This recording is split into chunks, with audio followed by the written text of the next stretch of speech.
Hi havia un drac pelut. Aquest drac ha d'espantar la gent. Espantava les donzelles. A veure com te les menges a la gent. Ah, tinc gana! Tinc gana! Ah, mira, es va menjar una ovella. Vinga, t'ha menjat. Es va menjar una ovella que va anar cap a la cova i es va quedar aquí. El bon rei va fer un pregó. Rei, has de dir, farem un sorteig. Vinga, vinga. Farem un sorteig.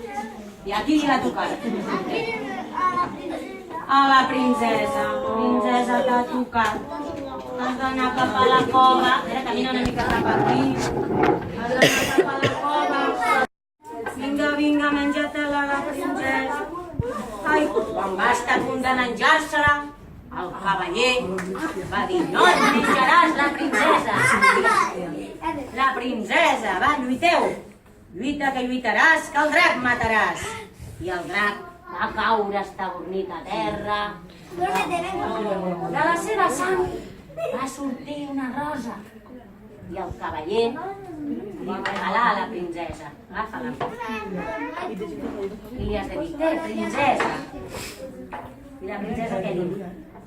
Gràcies, cavaller. I se'n va anar dalt del seu cavall amb el Sant Jordi. Se'n van anar tots dos. I conte contat, ja està explicat.